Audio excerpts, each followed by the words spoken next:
Au plus profond d'une forêt qu'aucune carte ne connaît, là où les arbres anciens murmurent des secrets au vent, il existe une légende. Une histoire racontée à voix basse par ceux qui vivent à sa lisière. Il parle d'une force qui veille, Dieu qui observe depuis les ombres les plus denses, non pas avec malice, mais avec une intention ancestrale. Avant de commencer ce voyage, dites-moi dans les commentaires de quelle ville ou de quel pays vous nous regardez, pour que nous sachions jusqu'où cette légende voyage. L'histoire que vous allez entendre ne parle pas de la nature dans sa beauté sereine, elle parle de la nature dans sa vérité la plus brutale, et du courage qui naît dans le silence, lorsque tout espoir semble mort. Ils n'étaient ni des esprits ni des fantômes.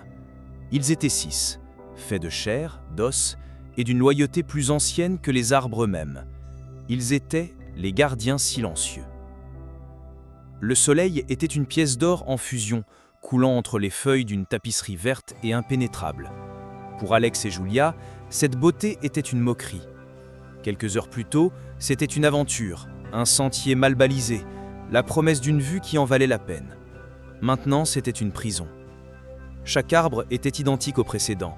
Chaque son de la forêt ressemblait à un avertissement. La peur, d'abord une étincelle, était maintenant un feu froid dans leur estomac. Alex, essayant de garder une façade de calme, regardait le GPS de son téléphone dont l'écran affichait seulement une phrase cruelle, « Aucun signal ». Julia serrait ses propres bras, non pas à cause du froid, mais pour contenir les tremblements qui parcouraient sa colonne vertébrale. Le vert vibrant de la forêt s'assombrissait, devenant un bleu profond et menaçant.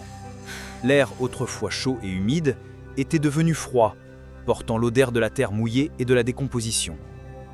Ils étaient perdus, profondément, irrémédiablement perdus.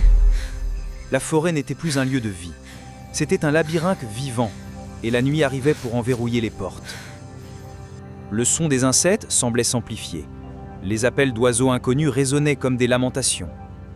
Chaque craquement de branches sous leurs pieds semblait un cri dans le silence grandissant.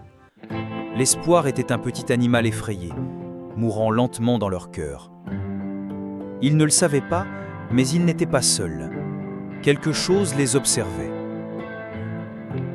Depuis les ombres, 6 paires d'œils les suivaient. Ce n'étaient pas des loups, ni des coyotes. C'étaient des silhouettes trapues, musclées, se déplaçant avec une fluidité fantomatique qui démentait leur puissance. 6 pitbulls. Une meute forgée non pas par le sang, mais par l'abandon. Le chef, un mâle gris avec une cicatrice descendant de l'œil gauche jusqu'au museau, se déplaçait sans un bruit. Il n'était pas un chien ordinaire. Il y avait dans ses yeux une intelligence ancienne, un poids de responsabilité. Il observait les humains, non pas comme des proies, mais avec une curiosité prudente. Sa meute, une femelle bringée, agile comme un chat, un jeune mâle au pelage noir, l'incarnation de la force brute, et 3 autres, chacun une pièce d'une mosaïque de survie, suivaient son commandement sans le besoin d'un seul son. Ils étaient les parias immondes des hommes, les monstres des cauchemars de banlieue. Mais ici, dans la forêt, ils étaient autre chose. Ils étaient un clan. Ils étaient les gardiens d'un domaine que personne ne leur avait donné, mais qu'ils avaient conquis avec leurs crocs et leurs griffes. Ils virent le désespoir du couple sur le visage, sentirent l'odeur de la peur dans leur sueur, et ils continuèrent à observer, silencieux comme les pierres, patients comme le temps. Alors que la dernière lueur du jour s'éteignait, un silence d'un autre genre s'abattit sur la forêt. Ce n'était pas la paix, c'était l'attente. Le chœur nocturne des grenouilles et des grillons n'avait pas encore commencé. C'était un vide, un moment de souffle suspendu, comme si toute la jungle retenait sa respiration. Alex et Julia le sentirent. Un frisson qui ne venait pas du froid parcourut leur corps. C'était une peur primale, la sensation d'être traqué. D'une haute branche, 2 points d'émeraude liquide observaient la scène. Ils n'appartenaient à aucun gardien. Ils appartenaient à la forêt elle-même, à sa volonté incarnée, à sa fin parfaite. Une panthère nébuleuse, l'ombre.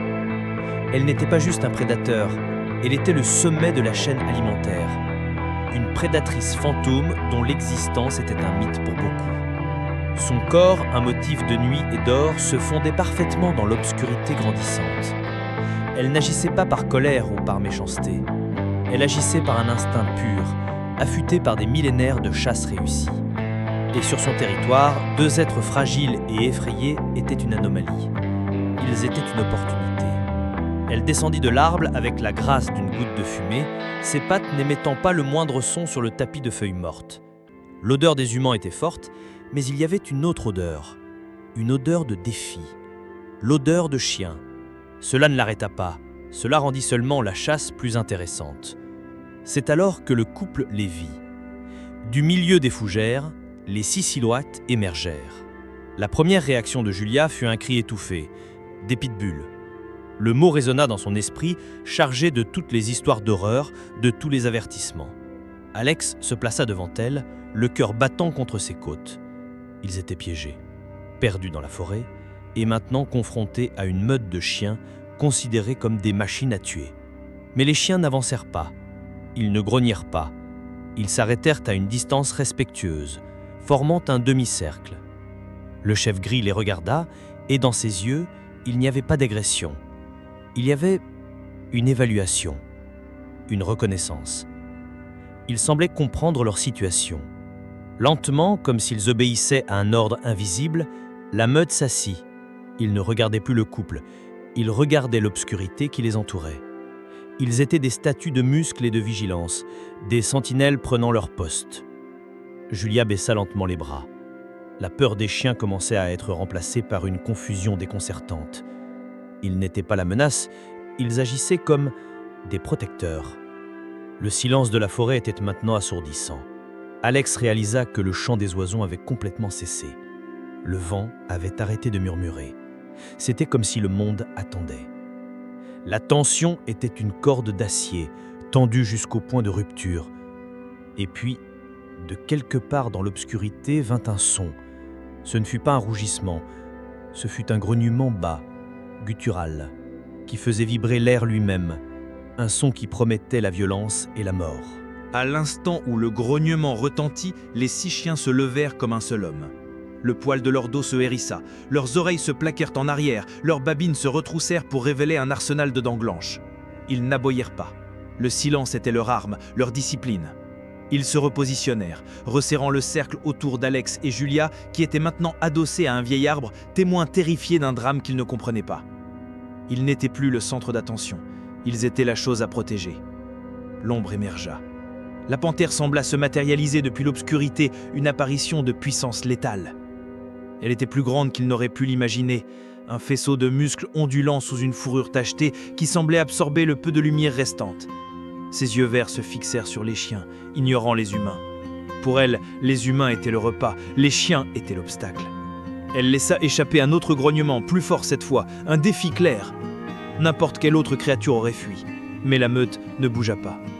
Le chef gris fit un pas en avant, le poitrail bombé, la cicatrice sur son visage ressemblant à une médaille de guerre passée. Il répondit par un grognement propre, pas aussi fort, mais chargé d'une férocité qui disait « pas ici, pas eux ». La ligne de bataille était tracée. D'un côté, le sommet de l'évolution prédatrice de la jungle, une machine à tuer solitaire et parfaite. De l'autre, 6 frères d'armes, unis par un pacte silencieux de loyauté. Au milieu, le prix, l'innocence. La bataille pour la vie d'Alex et Julia était sur le point de commencer. La panthère attaqua. Ce ne fut pas une charge. Ce fut une explosion. Une tache d'or et de noir fendant l'obscurité, visant le point le plus faible de la formation. Mais il n'y avait pas de point faible. Le jeune mâle noir, la force brute, rencontra l'assaut avec un impact qui sonna comme un coup de tonnerre. Les deux roulèrent sur le sol de la forêt, un tourbillon de crocs et de griffes.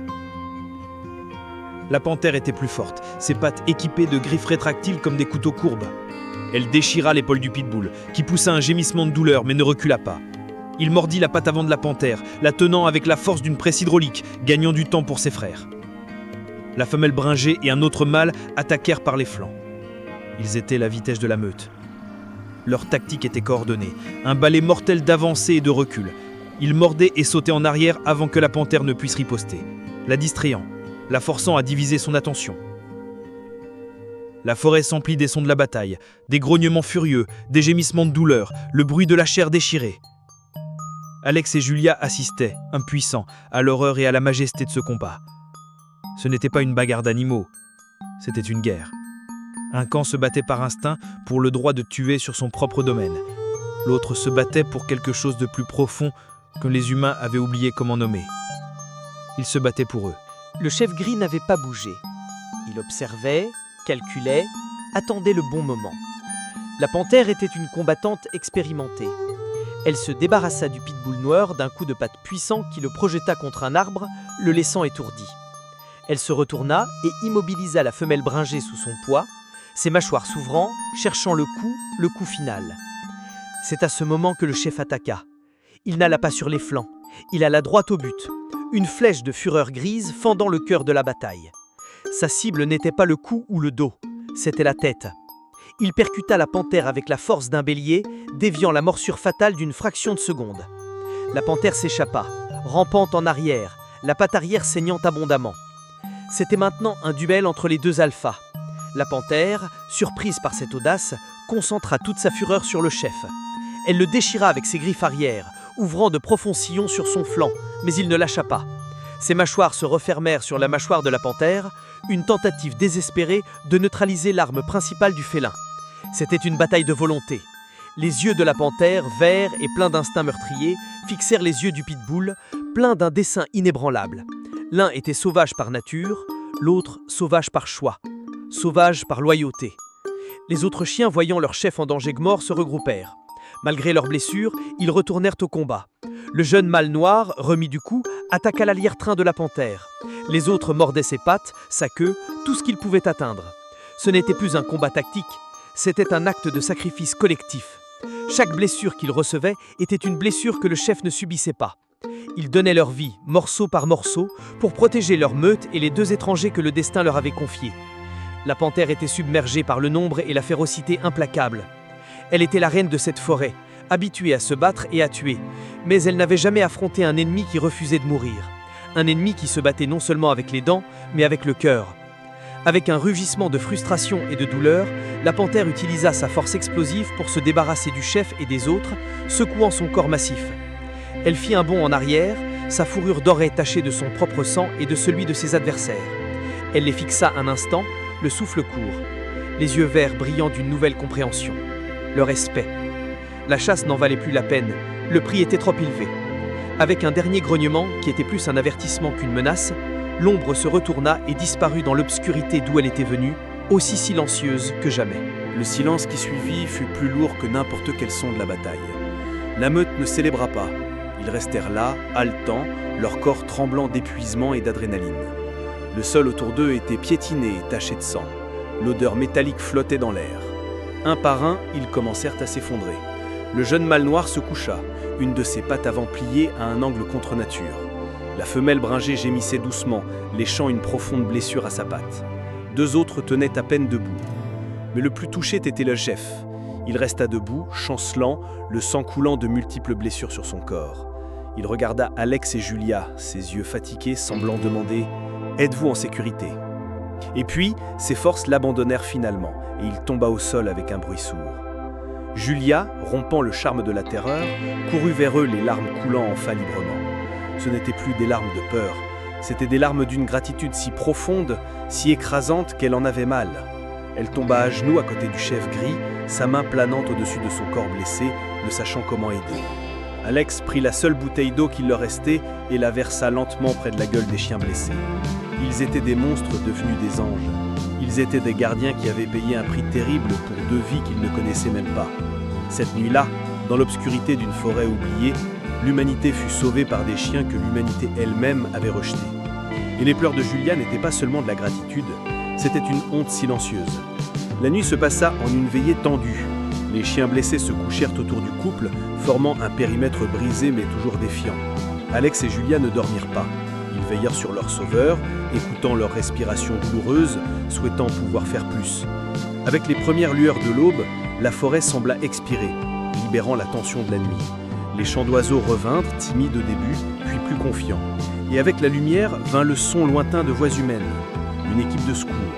Alex cria de toutes ses forces, la voix rauque d'épuisement et d'émotion. Lorsque les sauveteurs les trouvèrent enfin, la scène qu'ils virent les laissa sans voix. Un couple épuisé et un cercle de pitbulls gravement blessés, les gardant. L'histoire qu'Alex et Julia racontèrent semblait un délire, un sombre conte de fées. Mais les preuves étaient là. Les empreintes de la panthère, le sang sur le sol et les corps meurtris des héros silencieux. Alors que les humains se préparaient à partir, Julia regarda le chef. Il s'était relevé avec difficulté. Il l'observa et pendant un instant, il y eut une connexion, une compréhension qui transcendait les espèces. Il fit un signe de tête presque imperceptible et, en boitant, ramena sa meute dans les profondeurs de la forêt. Ils ne demandaient rien, n'attendirent rien, leur travail était terminé. Ils disparurent aussi silencieusement qu'ils étaient apparus, ne laissant derrière eux que leur légende. Les années passèrent. Alex et Julia n'oublièrent jamais. Ils devinrent de féroces défenseurs de la race, racontant leur histoire à qui voulait bien l'entendre, essayant de payer une dette qui ne pourrait jamais être remboursée. Mais la légende des gardiens silencieux appartenait à la forêt. Les habitants locaux disent que la meute ne fut plus jamais vue de la même manière. Ils devinrent un mythe, des protecteurs fantomatiques du lieu. On dit que le chef gris vieillit avec dignité, sa cicatrice une carte de son courage, ses yeux portant la sagesse de 1000 batailles. Il mourut paisiblement à l'ombre d'un vieil arbre, et la forêt l'accueillit en retour, comme un fils qui rentre à la maison. Sa meute, un par un, suivit le même chemin, chacun laissant sa marque dans l'histoire non racontée de cet endroit sauvage. Ils ne sont pas dans les livres, n'ont pas de statue en leur honneur. Leur gloire n'est pas célébrée par des défilés, car les vrais héros passent souvent inaperçus, opérant dans l'ombre, mus non par la recherche de reconnaissance, mais par un instinct de protection des innocents. Ils sont les gardiens silencieux. Si cette histoire a touché ton cœur, partage-la.